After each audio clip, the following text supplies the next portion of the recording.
Hello and welcome to the Harry Man Show, episode 59. I'm stoked to talk to these two members of a very promising, great sounding band I actually found on social media, just going through one of my nightly rabbit holes. They're called Goings. These guys have, in my opinion, they're heavily influenced by math rock bands I like myself. I hear a lot of like Beach Boy type melodies and Minus the Bear kind of yeah, it's a compliment. And yeah, just stuff like American football I get here and there. Today we're gonna have Chris, the drummer, and Keith, the bass player. How you guys doing? Really Hey, good. How what's are going on? you? Good. Like I said, I not to fanboy too much, but there's two singles you guys put out that are kind of in my rotation on my YouTube and my iPhone when I get to my car, and it's Mental Math and Trying to Die, and they're excellent songs. Thank you so much. Thank you Yeah. It so really much. means a lot. Those are some of my favorites as well. yeah. So I kind of want to get in the beginnings of it. How long you guys been a band? The band started. I can give you a little quick backstory. So there was this period of time where my grandmother wasn't having like dance lessons in session. She owns a dance studio, Oh, nice. and I wanted to round up a couple friends and try to record in that space while it was vacant. Mm-hmm. And I was already in a band with Keith and Aiden, and I was in a band with Jack at the time. And yeah, we wanted to just get together and see what would happen. We also had our friend Kyle at the time, Mhm. who Keith and I have grown up with ever since like elementary school. So we Mhm. have a long history of, music stuff going on So you with me and guys, Keith. so you guys basically learned how to play your instruments together as well. Yeah, Yeah, growing up yeah, and pretty much. Like but I remember when I was first starting to jam with Kyle, our guitar player, like we both were not very good. And like Kyle eventually was able to just kind of like listen to a song and just play it like by ear. So like I literally remember like like from not being able to play at all to like, getting intermediately good. Yeah, so I Maybe. hear a lot of good theory in your music. Did you guys kind of go through the school education system together with it? Uh-oh. well, I mean, we were in like school band and stuff, but we Mm-hmm. never like we didn't go to school like past high school for No, music or that's what I meant. anything. Like in the grade school, kind of. Did you guys stick together in the school bands as well? Oh, I mean, yeah, like Keith and Kyle were in a band and probably like what is it, like fourth or fifth grade? And Yeah. and I mean, we were just we were all hanging out at the time, and we also had, me and Kyle had our own band, Keith and Kyle had their own band, and then we never actually had a band with all three of us until Goings, and then Yeah, everything that we were always kind of doing different stuff. Mm-hmm. And then yeah. like and like we always wanted to like all do something together, and it just took a really long time for that to actually, like the stars do align and have us all be doing the same thing. Now, were you guys kind of jumping into covers or just writing music right away? It was pretty much, well, like we started, like when, we would cover songs like, like your pop punk like stuff just for fun, like, like Blink-182. I remember this one day that me and Kyle hung out and like we pretty much just played the whole Green Day American Idiot album like from front to back just from memory. That's And good. yeah, like there was times where like Keith would come over and then we'd have another friend and we'd like play some like plus 44 songs. Oh, nice. Yeah. But yeah, like we've always had like an interest in that kind of music. I know Kyle really got me into like, like the Misfits and like Alkaline Trio and stuff Mm-hmm. because I wasn't really hip to all that kind of stuff. But and then yeah, just started playing some of those kind of songs and then eventually started writing stuff on our own, and we found that it was a lot more fun to write our own music. Yeah, and you guys are located, I believe, in the Philly area. Yeah, And surrounding Philly so area. nice. And is that the basement show is still a thing in that kind of that general area? I mean, uh I not because mean of COVID, but other than that, Pre like, pre COVID. I mean, traditionally speaking. before yeah. everything, yeah, that was like always like a thing going on. That was like most of the like our first shows as goings like we were playing were like mostly DIY basement shows, like performance spaces, all that kind of stuff. Yeah, it's very, very prevalent over there. Nice. And then when you guys were starting in your dance studio, was there acoustics in that room that helped you or worked against you guys? Well, we had two rooms. The one room was like really big and it was very echoey, and that's actually where we ended up recording Oh, nice. Mental Math. And we just did that ourselves, and then we got it mastered at a studio that we actually recorded the album at Gradwell House Oh, nice. In New Jersey. And it was actually pretty good. Like I didn't think that it was I mean, like did have a practice there before and it was very echoey, but like for recording, like it's cool because you have that natural reverb sound. But we didn't really experiment too much in the other room with the more dead sound. But yeah, it also helps me have a lot of reverb. But you mentioned Keith, you're also a drummer. Do you guys kind of work on the parts together, or you just take care of the drum parts itself? So basically, like a big thing, like when we were like younger, like we were saying, like a big reason why we were never in the same band together was because we were both drummers. And like when it comes to writing stuff, I mean, and you know, we wanted to be in a band together. It's like Chris needs to be the drummer. Like he's the lifeblood of the band. He like I don't know how he does it. I mean, when it comes to writing drum parts, I mean that is all Chris. My hat's off to him. I will like be showing people our record, and I'm like, I'm not singing along. I'm not playing I'm air drumming the entire time because his parts are just so much fun and just like I'm not even playing it right, just like totally just air drumming. I you know, that's all Chris when it comes to the drums. Yeah, and I have to compliment you. Even me playing for 20 plus years, you have some really great fills and patterns going on some of those songs. Thanks, man. Means a lot. So I know you mentioned some of your influence, but what drummers were you guys looking up to in the high school kind of time before you guys got together that kind of helped shape your style? Well, you know, early on, you know, like Travis Barker, you know, like Dave Grohl. I really do like some other drummers like Thomas Pridgeon and John Theodore. They're really good. Yeah, I don't know, just even, you know, Neil Peart to a certain extent. I have, you know, those are my like big drum heroes, I would say. Yeah, I think that's what about you, Keith? I mean, I got my first drum lesson when I was like 6 years old, and it was my first instrument. And I mean, at that time I was like listening to like a lot of like 60s pop kind of, you know, like Beatles, stuff like that. So like when I was a kid, my two big ones were Johnny Barbata of the Turtles slash Jefferson Airplane. I just remember seeing him in the music videos. He would twirl his stick after like every hit, and I was like, I want to do that. That looks awesome. And then actually, I have a funny story about my second one. I don't know if Chris knows this. Bobby Elliott from the Hollies, a British pop band, Graham Nash's first band, and when I think when I was 7 years old, when I was 6 or 7 years old, my parents asked me what I wanted to be for Halloween, and I said I wanted it to be Bobby Elliott from the Hollies. Yeah, the other kids will know. And no one got it. And one of his things was in like the late 60s, he used to wear this big like kind of cowboy hat looking thing. So we went to like the Halloween store to pick up an outfit, and there was a pimp outfit that was there. And I used the pimp outfit and just had drumsticks.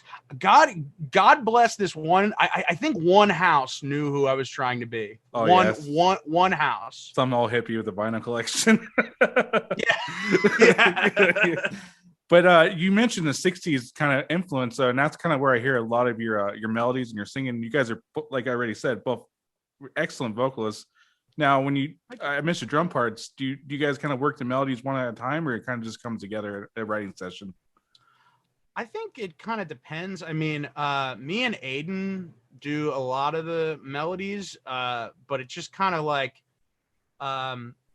like we'll be jamming on an idea, and like I'm kind of somebody who like I'm really good at making up bullshit. Like like when I don't have words, like I'll like be singing Kind of like a Jack Black technique. yeah, and then sort of I find like one of those like little like little things, and I'm like, okay, that sounds like I'm saying this word, and then I kind of like work around that. I mean, Chris also does a lot with the melodies. Actually, the melody to Trying Dying was Chris coming up with that. We were like we were at practice, and like Chris was just going and like I was like, Chris, that's a good idea. We have to use that. Yeah. And I kind of just wrote the words around Chris going. Nice. And that's so it's more of a collaborate than just kind of everyone bringing a part to the room. Oh yeah. We definitely try to link up with like the bass and drums too. Like we set out to be like, all right, you like I know like what you're doing. I'm gonna try to match that, or we gotta sync it up. And like us both being like drums is our first instrument. It's like the rhythm has to be on point. Like and Keith, do you still play drums, or are you just primarily bass now? For goings, I'm only doing bass, but I still play drums. I play drums for my buddy Georgie V right now, like a Philly like indie solo artist guy. Right so now. I don't want to label you guys, but I guess you would fall into that math. I know there's 1,000 subgenres, but to me it's like math rock, kind of surf rock sounding. How would you guys label yourself if you had to pinpoint one genre? It's kind of hard. I know it's a hard question. see, the thing is with that, like we're into so much different, so many different kinds of music, and like we kind of had always played in like emo-y, mathy bands forever. So like I think that backbone is just always there for us. But like a big thing with Goings is that like we wanted to try something like a little different, and like we've kind of never. Kind of like any band that we've ever been in, we were always like, oh, let's try to sound like X. We want to sound like this band. But like with Goings, like I really don't know like what like I guess like indie math. Like I don't like it's very odd because like we've kind of set out to like not have any walls or boundaries and really just try to like do whatever we want. Don't try to be like stuck in one area. Yeah, and there's a band I wasn't introduced to later called American Football. I hear a lot of you guys' similarities in too as well. I didn't know if you guys were hip to that band at all. Oh yeah, totally. I love those guys. I mean, that was like one of the first like quote unquote real emo bands I ever listened to. But it's really odd because like emo revival in Philly was like huge in like the late 2000s, early 2010s. So like I heard a lot of those bands before I even had heard, what was inspiring them. Yeah. So I want to talk about the high quality videos you guys put out. Is that something you guys are doing within the band? Because you guys have excellent production in your videos, especially for Mental Math and Trying to Dine. Is that something you guys hired someone on, or you do it within yourself? So, my friend that I met through another friend who we went to elementary school with as well. His name's Nate. He did the video for Trying Dying and the video for Mental Math, and he is a really good, talented film person. I don't really know, like he does a lot of sound and he does film as well. And he went to Drexel University for film.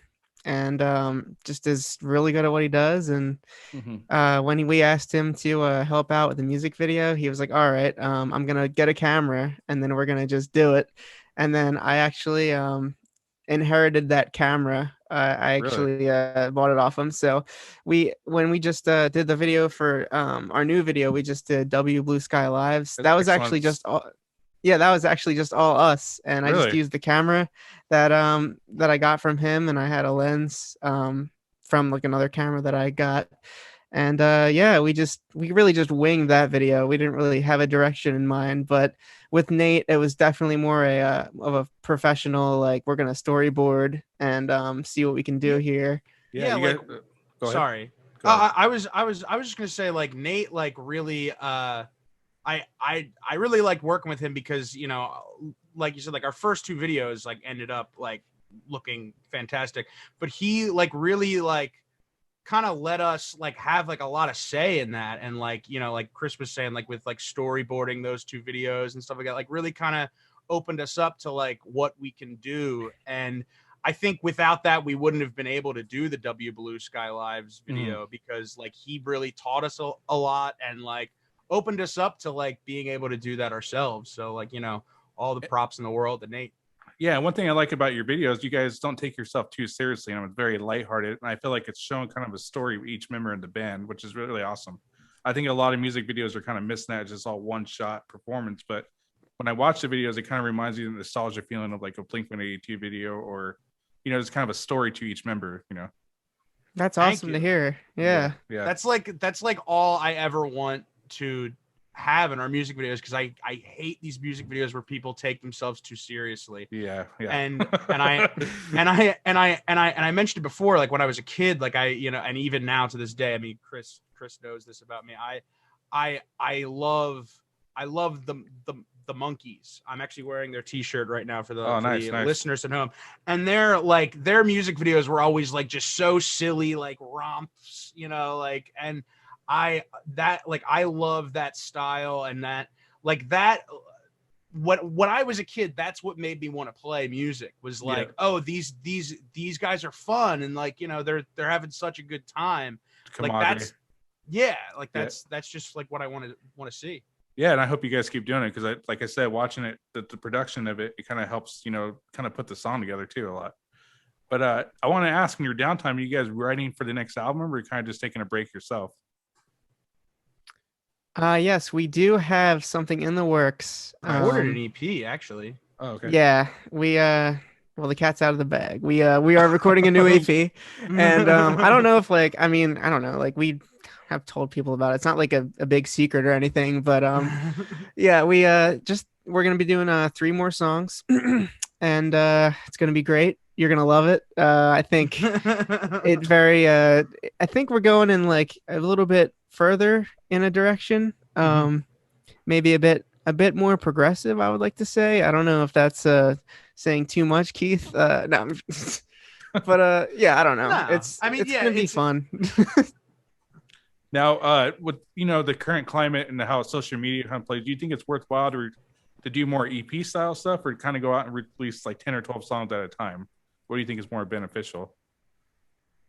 Well, I mean, because we're in such a fast like attention span kind of thing. Yeah. Well, you know what? That's actually funny, because when I had the vision of the album, I wanted to do like, I was like, we need like 5 singles, and we got to spread it out over like a year and a half. And it didn't turn out that way, but I think for the better, because it's like, I like the idea of releasing something as like more of just like a piece of, you know, like a body of work. Yeah. And it was cool to do the 2 singles for the record, Phone Numbers and Trying Dying. And I think those probably were probably going to be the best ones to stand out. So I'm glad we did those 2. But I don't know, a lot of people nowadays, they just release singles and then, you know, get their audience up, because I think, you know, like I heard somewhere that if you just release more consistently, then like you have a better chance of like, you know, maybe getting on a Spotify playlist or something, or you know, like it's that whole victims algorithm thing, like you guys say in one of your songs. It's very like robotic kind of. You just have to beat the formula. Yeah. And it's I just like it. It probably is like a smarter thing to do, or you know, smarter. But like, I think that way of like, we're always talking about records that we love, and that like have like touched us in like a certain way. And so like we look at that and we're just kind of like, well, we want to do that. Like at whatever expense it might be. You know, I don't know. Now, as everything's open up, are you guys kind of planning to play shows and start promoting again? Okay, so we need to reconvene, I would think, first, with these new members, and then once we are solid, I would like to start playing again. Hopefully, if more venues are doing that. Mhm. Um, and I mean, I'm down to play. I just, I want to make sure that, we're tight and we're ready to go. So when Yeah. we do come back, we're coming back with the full force. Yeah, and in your opinion, you think the live situation is going to be very saturated right away, or you think it's going to be kind of a slow drip going back into it? I don't know. I mean, I just played. Oh, sorry. No, go for it. Am I lagging for you guys? I'm sorry. No, you're great. Okay. I just played this festival in West Philly that happens every year called Porch Fest, where people just kind of like play out on their porches and play, like, and I mean, that was like a lot of people like came out for that. Like it kind of like blew us all away, like how much response there was to that. But so like I don't know if that would reflect to like all shows, if that would like be oversaturated, but from that one isolated experience that I've had, I mean, people seemed really, really excited and like wanting to see it. So I mean, I think maybe over time there might be this honeymoon phase of shows for like a month or two. Yeah, like a summer of love kind of feel. Right. Yeah. Exactly. And then it might get a little oversaturated after that. But I mean, we'll just.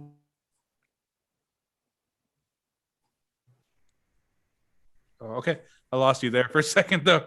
But really? it's all good. What bands do you guys recommend to kind of check out locally, that or other bands you guys are in to check out?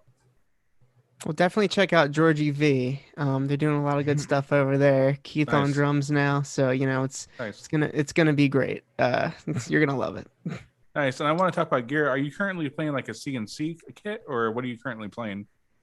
Oh, so I have a CNC. It's like a what is it? The gum and maple one. Oh, nice. And it's just like it's like a 13, 16, 24.